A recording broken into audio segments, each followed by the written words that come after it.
क्या आपको छाती में जलन होती है? क्या आपको गैस और एसिडिटी बहुत ज़्यादा बनती है? आपने इलाज करा लिया, आराम नहीं मिल रहा। आज की इस वीडियो में आपको बताऊंगा कैसे आप घर पर रह करके खट्टी डकार आना, छाती में जलन होना, साथ में डर लगता है कि कहीं हार्ट अटैक की प्रॉब्लम तो नहीं है। कड़वा सच ये है कि रात को लेटते समय एसिड ऊपर आता है और अगर ऐसा है तो सिर्फ साधारण गैस नहीं है, हो सकता है कि कोई और अन्य समस्या हो जैसे एसिड रिफ्लक्स या जीईआरडी की समस्या हो। दो ऐसे मेडिसिन जिनके यूज से आप घर पर रह करके बिना किसी ज्यादा खर्चे के घर पर आसानी से समस्या को खत्म कर सकते हैं। और आज हम ये समझेंगे कि एसिड रिफ्लक्स क्या होता है, जीईआरडी क्या होता है, वैज्ञानिक तरीके से कुछ ऐसे साइंटिफिक चीजें सीखेंगे जो शायद आपने अभी नहीं समझे हो।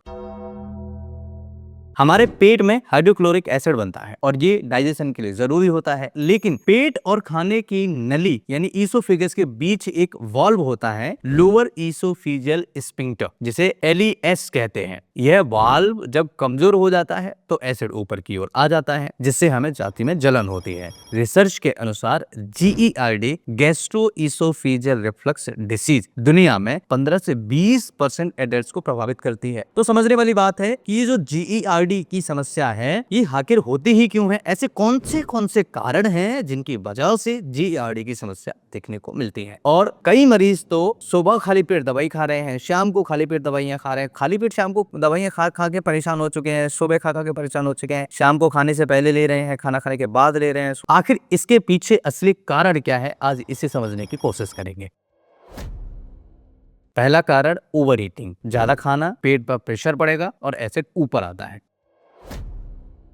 दूसरा कारण ओबेसिटी, पेट की चर्बी एब्डोमिनल प्रेशर बढ़ाती है।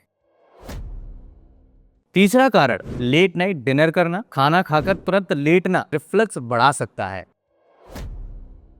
और चौथा कारण स्ट्रेस, एंजाइटी बढ़ेगी तो स्ट्रेस लेवल एसिड सीक्रेशन को बढ़ा सकता है और डाइजेशन स्लो कर सकता है।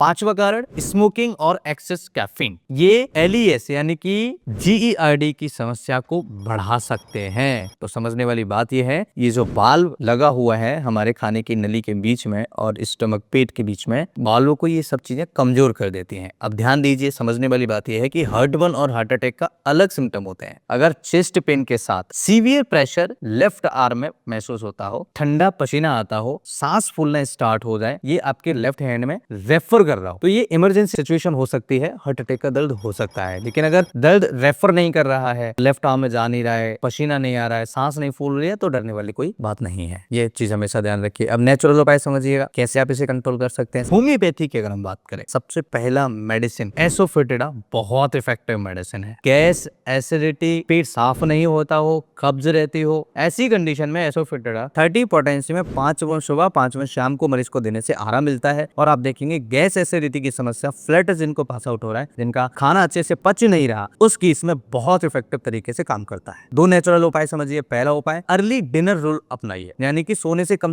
3 घंटे पहले खाना खाएं। इससे रिफ्लक्स एपिसोड्स जो होते हैं वो कम हो जाते हैं। अगर आप सफर कर रहे हैं रिफ्लक्स एसिड से या आपको बहुत ज्यादा गैस एसिडिटी बनती है तो आप 3 घंटे पहले खाना खाइए, जिससे इसके रिस्क कम हो जाते हैं। दूसरा तरीका स्मॉल फ्रीक्वेंट मील्स लीजिए, यानी स्लो ईटिंग करिए और थोड़ा थोड़ा खाइए, धीरे धीरे खाएं, ओवर ईटिंग से बचें। Large meals acid reflux trigger कर सकता है, तो कोशिश करिए कि धीरे धीरे खाएं, कम कम खाएं और ओवर ईटिंग तो करना ही नहीं है, थोड़ा थोड़ा खाइए, जिससे क्या होगा कि खाना आसानी से पच जाएगा और लोड नहीं बढ़ेगा। तो ये दोनों नेचुरल तरीके बहुत इफेक्टिव तरीके से काम करते हैं। और डाइजेस्टिव सिस्टम को स्ट्रॉन्ग करने की कोशिश करिए। आप कोशिश करिए कि आपका लिवर प्रॉपर तरीके से काम कर रहा हो, आप कोशिश करिए कि आपको कॉन्स्टिपेशन की समस्या नहीं हो रही हो, फाइबर आपकी डाइट में अच्छे तरीके से इन्वॉल्व हो। फाइबर यानी कि जो आपके स्टूल को बहुत इजी तरीके से पास आउट कर देता है, जो कोलेस्ट्रॉल को बढ़ने से रोक सकता है, जो ब्लड प्रेशर, शुगर जैसी समस्याओं में उसको कम करने में काफी ज्यादा मदद करता है। अगर मेडिसिन ही लेनी है तो होम्योपैथिक में कुछ और भी मेडिसिन है। नक्सोबमी का बहुत अच्छा काम करता है, जिनको तला भुना खाने से दिक्कत होती है, लेट नाइट रात में लंबे समय बाद खाना खाने के बाद दिक्कत होती है, मरीज बहुत ज्यादा चिड़चिड़ापन हो जाता है, तो नक्सोबमी का 30% में 5 शाम को देने में आराम मिलता है। इसके बाद रोवेनिया सीवियर एसिडिटी में और खट्टी डकार आने में, उल्टी जैसी इच्छा होने में बहुत अच्छा काम करती है। 30 पोटेंसी में 5 शाम को मरीज को दे सकते हैं। कार्बो बीज भी काफी ज्यादा इफेक्टिव मेडिसिन है जिनको बर्निंग सेंसेशन होता है, वीकनेस महसूस होती है और गैस ब्लॉटिंग बहुत ज्यादा होती है, ऐसी कंडीशन में कार्बोविस बहुत अच्छा काम करता है। लेकिन कोशिश ये करिए, क्रॉनिक जीईआरडी में रेगुलर मॉनिटरिंग बहुत जरूरी होती है। अगर क्रॉनिक जीईआरडी आप इलाज ले रहे हैं, आराम नहीं मिल रहा है, तो आप प्रॉपर जांच कराइए, आप एंडोस्कोपी कराइए और खाने पीने का बेहतर तरीके से ध्यान रखिए। अगर आपने खाने पीने को बेहतर कर दिया